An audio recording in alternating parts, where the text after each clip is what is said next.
السلام عليكم ورحمة الله وبركاته. مين فينا ما بيحبش قصص الرعب، العفاريت، الجن؟ بتحبها؟ طب ايه رأيك نجرب نحكي قصة تكون مشوقة بجد في مجموعة صغيرة من الحلقات، وفي الآخر قول لي رأيك. نبتدي، نتوكل على الله. بسم الله الرحمن الرحيم. أحمد زيه زي أي شاب قاعد على قهوة في يوم من الأيام بيشرب قهوته. لقى صاحبه علي داخل عليه، بقالهم سنين ما تقابلوش. كانوا مجموعة أيام الدراسة، من بعد الدراسة فقدوا بعض، ما تواصلوش مع بعض. أحمد رحب بعلي وعلي رحب بأحمد، وقعدوا يتكلموا شوية. فأحمد بيقول لعلي: إيه يا علي، بقالنا فترة طويلة ما طمناش على بعض، ما تقابلناش. إيه رأيك نتقابل الشلة كلها؟ علي قال له: إيه رأيك نتقابل كلنا ونخرج كده في ليلة، نتسامر زي ما كنا بنعمل زمان، ونعمل حفلة شواء، ونقعد الليل كله مع بعض على الصحراء كده، ونرجع الصبح. قال له: ماشي، رتب وقول لي. بعد فترة علي اتصل بأحمد وقال له: اتفقت مع المجموعة، أنا وإنت ومحمود وعامر هنتقابل ونقعد ونتسامر ونحكي زي ما كنا زمان. خرجوا الأصدقاء الأربعة، وفعلا وهم قاعدين قعدوا يتسامروا ويحكوا ويفتكروا أيام زمان. واحدة واحدة وصلت حكاويهم لحد الحكاوي المخيفة، وقعدوا يتكلموا عن الجن والعفاريت. ساعتها علي قال لهم: انت فكرتوني بقصة ملعونة، قصة مخيفة بجد. أحمد قال له: بلاش، أنا بحبش القصص دي. محمود وعامر ضحكوا، قالوا له: يا أحمد، بطل بقى شغل العيال ده، احنا خلاص كبرنا. علي قعد ساكت. محمود وعامر أصروا على علي إنه يحكي الحدوتة، يحكي القصة، إيه اللي حصل له. علي قال لهم: زمان كان في المدينة دي أصيبت بالطاعون. كان عايش فيها المعلم حامد ومراته وابنه. مراته جالها الطاعون وتوفيت إلى رحمة الله. المعلم حامد قعد يفكر: أنا ممكن يجيلي أنا كمان الطاعون وأموت، مين هيربي ابني؟ أو ابني كمان يجيله الطاعون ويموت، وأبقى مكلوب ما بين مراتي وما بين ابني. أعمل إيه؟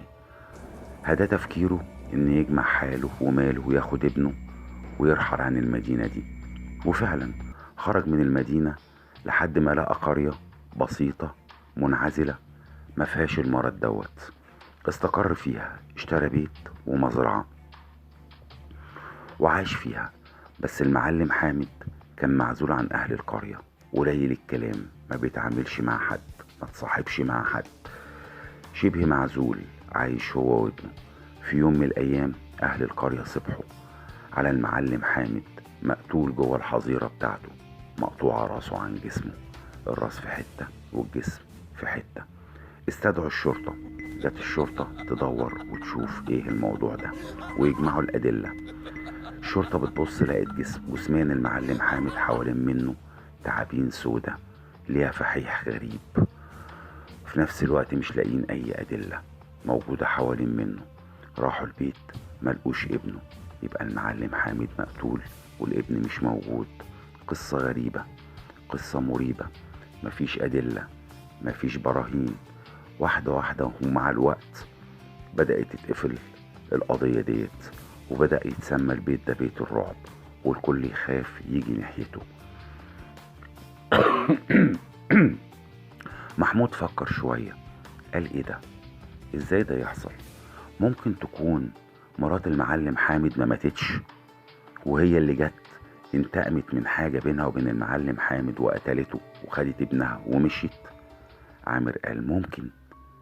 ايه المشكلة؟ بس في حاجة تانية وفي لغز في الموضوع ده. الصحاب قالوا له: ايه هي؟ قال لهم: المعلم حامد حوالين جسمه في تعابين، والتعابين دي سودة. ايه حكاية التعابين دي؟ محمود قال لهم: طب ايه رأيكم نزور القرية دي ونزور البيت ونشوف ايه الموضوع ده؟ علي اعترض واحمد ساكت لانه بيخاف من المواضيع ديت.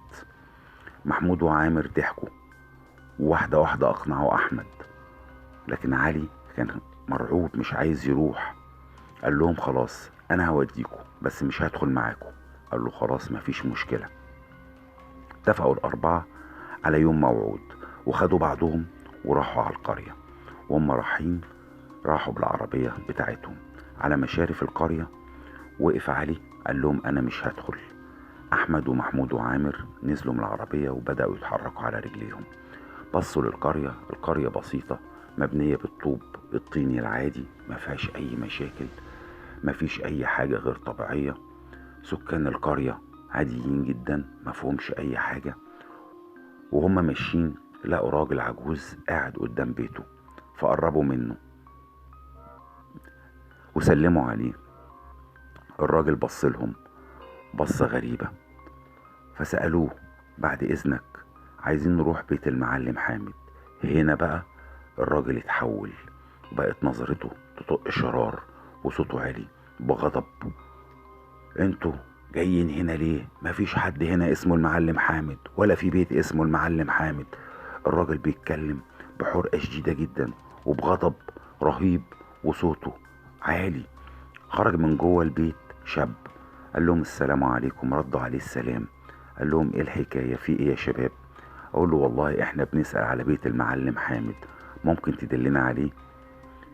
عين الشاب بدأت تقفل وبص لهم بصة كده غريبة ما بين رعب ما بين تودد، محدش فاهم ايه اللي بيحصل. قال لهم طب بصوا، انتوا زيكوا زي غيركوا، انا هدلكوا على بيت المعلم حامد بس مش هاجي معاكوا. وفعلا دلهم على بيت المعلم حامد. الشباب خدوا بعضهم ومشوا لحد البيت. بيت من بعيد باين عليه بيت عادي مفهوش اي حاجة، بس جنب منه في حظيرة لونها اسود شكلها كئيب تخلي القلب ينقبض فعلا. قربوا واحدة واحدة. محمود وعامر مرة واحدة دخلوا الحظيرة، بعد شوية طلعوا جري واقفين مع بعض ومعاهم أحمد. أحمد بيقول لهم في ايه؟ قال له احنا دخلنا الحظيرة لقينا نفسنا تقيل وريحة غريبة جدا مش حلوة، مش حلوة خالص بجد. قال لهم شيء طبيعي، مش دي حظيرة مواشي؟ اكيد لسه في ريحة المواشي والبقايا بتاعتهم. قالوا له لا، في ريحة كده مش مظبوطة، في ريحة دم. قعد التلاتة مع بعض يبصوا لبعض. مرة واحدة محمود خد بعضه وراح داخل جوه الحظيرة، وعامر مشي وراح داخل جوه البيت. بعد شوية محمود خرج بيكلم احمد وفي ايده حاجة. قال له في ايه؟ قال له انا دخلت جوه لقيت الجو برد جدا جدا ورجليا مش قادر احركها ونفسي تقيل والريحة بجد مش مقبولة، الريحة مش ظريفة خالص. بس لقيت حاجة غريبة. قال له ايه؟ قال له لقيت شارة الشرطة دي اكيد بتاعت حد من ضباط الشرطة، الشارة اللي بتحط على الاكتاف. بعدها بشوية لقوا عامر جاي جري من البيت. في ايه يا عامر؟ قال لهم بصوا بصوا، دي ملابس الطفل زي ما هي كأنها لسه موجودة من امبارح، حتى مش متغبرة بالتراب. في ايه الموضوع؟ قعدوا يبصوا لبعضهم وهم راجعين. قابلوا الراجل العجوز وقابلوا الشاب وعرفوا ان ابن الراجل العجوز ده كان واحد من الشرطة، وهو اللي كان متولي التحقيق في الموضوع دوت. وفي يوم من الايام راح الحظيرة لوحده، لكن لقوه برضه مقتول بس جثمانه مش موجود. لقوا مكان الدم بتاعه وكأنه متجرجر واختفى من جوه الحظيرة، وكانت الشارة ديت ليه هو. شباب بصوا لبعض واقفين مقلقين ما بين خوف ورعب واستفسار، في حاجة غريبة. بس حسوا ان الشمس بتغيب وهما موجودين في مكان غريب عنهم. هيعملوا ايه؟ قرروا ان هما يروحوا ويبدأوا يفكروا ويشوفوا الموضوع ده هيوصل لحد فين. فضلا وليس امرا، انشر الفيديو واعمل اشتراك وفعل الجرس ليصلك منا كل جديد.